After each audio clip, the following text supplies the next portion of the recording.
Hello, I am back with another video, and this is a tutorial that I've been wanting to make for quite some time. It's probably one of the most frequently asked questions I get, and one of, the most basic slash hardest things to learn in pottery is how to pull up even walls and how to center clay. I'm going to be moving a little bit out of order, so you'll just have to bear with me, but first we're going to go over how to pull up the walls of a cylinder. So as you can see here, I'm just coning up my clay and coning it back down. I'll go a little more into depth into all this later. But for now, I'm just going to start by opening up that ball of clay. I use my two thumbs and I just drag them across the base, basically the wheel head, until I have a nice flat bottom with 90-degree walls on either side of my thumbs. And that'll make a little more sense here in a second. I've got this top view so you can kind of see what's going on here better. Making sure to wet my thumbs, wet my clay so I don't have any sticking going on that will surely throw you off center. So literally just dragging my thumbs across until I just have a nice flat bottom. And of course, I want a flat bottom here because I am throwing a cylinder. If I was throwing a bowl or something that has a round bottom, like a bowlish round shape, I would obviously want it to be round or bowlish on the inside to match the outside of my pot. But since this is a cylinder, I want a nice flat bottom with those 90-degree walls to pull up from. You can see that little bump, that little ridge that I left in the bottom there. And I'm literally just pulling that up with even pressure between my thumbs and my fingers. I'll just cut it in half here to give you a better view of kind of what's going on and what I'm talking about. You can see that little bump that I made right there where it's thinner on the bottom, and I will just continue to pinch my fingers right there and pull up the clay. This kind of cross-section view has always helped me tremendously in the past, and I like to just provide kind of a cross-section at each stage of the pulling process. So for this first pull here, I'm not going for a bunch of height.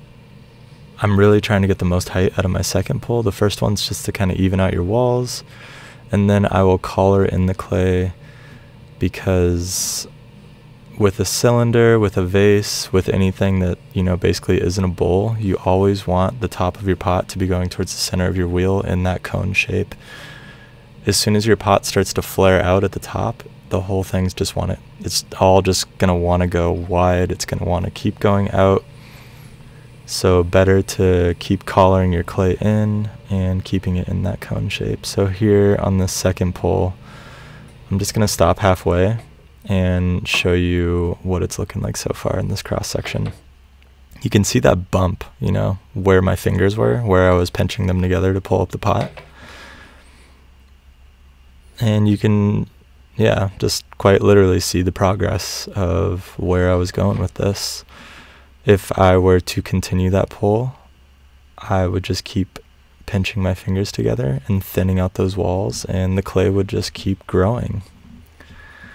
As does gravity. It takes the pot, you pinch your fingers together, the clay has nowhere to go but up, and that is what's happening while you're pulling your pottery. So we will act as if I didn't cut that in half. I'm setting myself up for my second pull here. This is where I really want to even out the walls and get most of my height.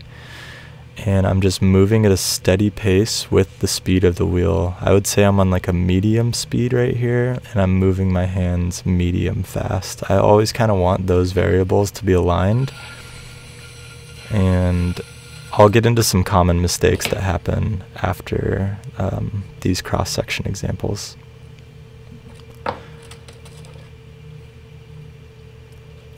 So now we've got my rib. Always with the rib, you are compressing the walls, you are getting that slip off, and you are holding your rib and pushing the clay into your rib, and not vice versa. If you're pushing your rib into your clay, there's a really good chance it's going to stick to your clay, and you don't want that to happen. So let's see what we've got going on here so far. That's not bad. Those walls are still pretty even. You could get more height out of them for sure. And I just want to show what this pole looks like. And on the left side there, it is thinner than the other side, and there is potential for more height.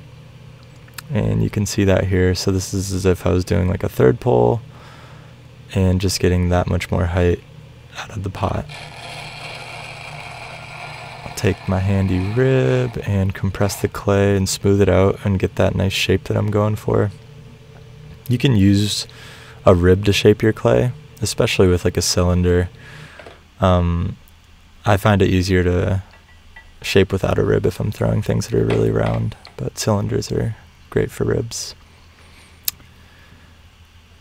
So I always want the very top of my pot, my rim, to be not incredibly thin. Rims are susceptible to cracking and breaking, and I always just want to compress it and have a little bit thick up there. That's my own personal preference. I think some people will go really thin on the rim, and the thinner your rim, I think, yeah, just the more prone to breaking it is, but to each their own. Alright, so now we've gotten through some of those pulling cross-section examples. I will get into centering. So most wheel heads are going to have those rings, and those are incredibly helpful for centering your clay on the wheel head before you even start throwing. So I always like to get my balls close to the center of the wheel before I begin to throw, so it's not going totally all over the place. I'm using the sides of my palms there and squeezing them together to get the clay to cone up, and then I will cone back down. So just squeezing my hands together, the clay has nowhere to go but up, and aligning all those platelets just to make for a better throwing experience. You can see I'm just pushing with my right hand the clay into the palm of my left hand as I move down and lean forward. And if you can cone your clay onto center, the chances of you being able to cone down onto center are very high. It makes the centering process so much easier. Coning is so essential. Even right there, like, this is just to show that you can kind of do these things with one hand. You can push your clay down onto the wheel with one hand. You can cone up with one hand. Of course, it's going to be a lot easier to do it with two hands, but I just kind of wanted to give an example of how, how you really can manipulate the clay and not let it manipulate you. One of the most often, just like an error, something that you'll see a beginner struggling with is the clay moving them around. You never want it to be moving you around. You want to be moving that clay around. You want to use your body weight. You want to lean into it, whatever you got to do to really handle that clay and show it who's boss and get it on center. Easier said than done, but with lots of practice, with throwing 20 cylinders of 1 pound of clay, eventually it's going to come to you and you'll just feel the clay become centered. So here's a couple common pulling errors that I'll see. You want to be pinching those two fingertips together, not holding for too long, because as soon as you hold in one place for too long, the clay is just going to rip in half. It's going to get too thin. Whenever you have your hands, your fingertips pinched together as you're pulling your clay, you're thinning out that clay. So of course, if you leave your hands in one spot for too long, it's just going to pinch off the clay and break it in half. Another common mistake is that you're not putting enough pressure, so your pulls just aren't really going anywhere. You're not getting the most height. You're overworking the clay. You're pulling 4, 5, 6 times to get the height that you need, and at that point your clay is going to be so saturated with water, it's just not going to be nearly as strong as it should be. Another common mistake is that you just move your hands way too fast up the clay for for what the speed of the wheel head's doing. You want to be moving in unison with how fast your wheel head is going. You want to basically, just be in harmony with the speed of your wheel. If your wheel head's moving at like a medium fast speed, you should be moving your hands at a medium fast speed. If your wheel head's moving really slow, then you should probably be moving kind of slow, and that's going to give you your best results. Sometimes I'll count while I'm doing my pulls, like 1, 2, 3, almost kind of using like a metronome sort of feel, and that can really help me. So I'm not going to go too far into it right here, but I did just want to give a little bit of an example as far as like shaping your clay goes. You can use a rib to shape, you can use just your hands to shape, but when you're shaping your clay, it's all going to be with that inside hand. You've gotten to the point that you have your even walls, and now you want to start shaping out your cylinder. So that inside hand is literally just pushing the clay out and belling out that pot. You can just do it with one hand if your cylinder is center enough. It's all just with that inside hand. I can't emphasize it enough. Can you tell I've been talking for too long, just fumbling my words? With the shaping also, as you're pushing out that inside hand, of course the walls of your pot are going to be getting thinner and thinner. So it just is all feel. You'll feel the thinness of those walls, and you'll know how far you can push your limits with belling out a pot. Again, I'll just cut it in half and show you what the inside's looking like here. So pretty thin. I was really starting to push it, and I could feel that, and you could kind of see it, like you could see my fingertips as I was pushing out that pot, and it just is all feel. Yeah, so much of pottery feel, so much of pottery is feel, and I feel like that's the hardest thing about explaining something so visual and putting it into words. For this last clip, I just wanted to show the motions of throwing a cylinder. In general, what I've always heard is you want to be able to get your height in about 3 or 4 pulls. That's earlier I was talking about the clay becoming oversaturated and overworked, and that's very true. A rib can help out with that. A blowtorch can help out with that. As soon as your pot feels a little loose, a little too saturated with water, you can take your rib over it, and it's going to bring out some of that moisture. It's going to compress those walls and strengthen it. But in general, I try to get my pots in at least 3 or 4 pulls for my maximum height before I start to shape them.